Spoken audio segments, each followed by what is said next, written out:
Wenn man sich ein solches Bild ansieht, mit seiner pastosen Malweise, der hellen Farbgestaltung und dem atmosphärischen Licht, so kommt man nicht umhin, an französische Maler wie Claude Monet, Auguste Renoir oder etwa Edouard Manet zu denken.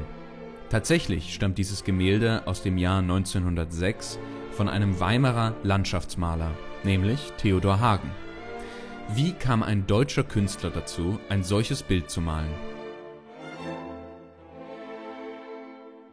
Ab 1871 unterrichtete Hagen an der Großherzoglich Sächsischen Kunstschule in Weimar das Fach der Landschaftsmalerei. Über dem Wege dieser Kunstschule fand die damals neue französische Malerei unter anderem ihren Weg nach Deutschland und beeinflusste dort viele verschiedene Künstler.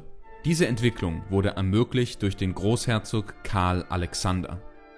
Anders als in vielen anderen Kunstakademien in Deutschland sollte nach dem Wunsch Karl Alexanders an seiner Kunstschule der liberale Grundsatz von der Freiheit der Kunst gelten.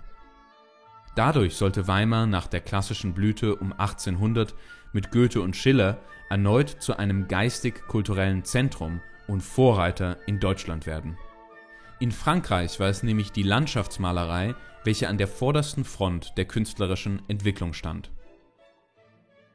Als Professor setzte Hagen in Weimar daher früh auf eine Auseinandersetzung mit der realistischen Freilichtmalerei der französischen Meister von Barbizon. Abseits der strengen Regeln der Pariser Akademie hatte sich seit den 1840er Jahren das Dorf Barbizon in der Nähe des Waldes von Fontainebleau zu einem Treffpunkt von Malern entwickelt, die ihre Bilder direkt im Freien und nicht mehr im Atelier malten. Inspiriert durch die Schule von Barbizon und befördert durch die Lehre Theodor Hagens bildete sich schon Ende der 1870er im unmittelbaren Umfeld der Kunstschule eine Gruppe von Künstlern, die sich von den Motiven der idealistisch-klassizistischen Historienmalerei abwandten, welche in Weimar besonders durch Friedrich Preller den Älteren vertreten war. Sie suchten stattdessen in der thüringischen Hügellandschaft, in Waldinterieurs, Dorfansichten oder Erntelandschaften das Wahre, das Natürliche und das Einfache. Karl Buchholz zum Beispiel machte den lichten Buchenwald zwischen Weimar und Tiefurt, das Webicht, zu seinem persönlichen Fontainebleau. In feintoniger Malweise fing er die silhouettenartige Wirkung der Bäume im Vorfrühling und Spätherbst ein und prägte damit das Gesicht der Weimarer Malerschule. Aufgrund der favorisierten Jahreszeit und der präferierten Farben wurde diese Schule daher auch häufig als Graue Schule bezeichnet.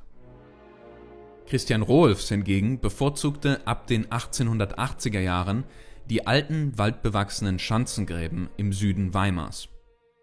Rohlfs entwickelte eine eigene expressive Malweise, mit der er spätere Entwicklungen in der Kunst vorwegnahm. Dem unspektakulären Motiv, wie auf diesem Gemälde, verlieh Rohlfs durch seine bewegte Spachtel- und Pinseltechnik und dem reliefartigen, pastosen Auftrag der Farbe eine beeindruckende Präsenz und Dynamik.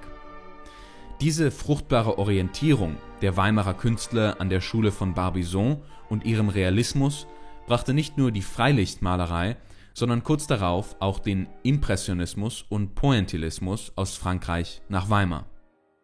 So kam es dazu, dass deutsche Maler wie zum Beispiel Theodor Hagen und Paul Baum Bilder malten wie französische Maler des ausgehenden 19. Jahrhunderts.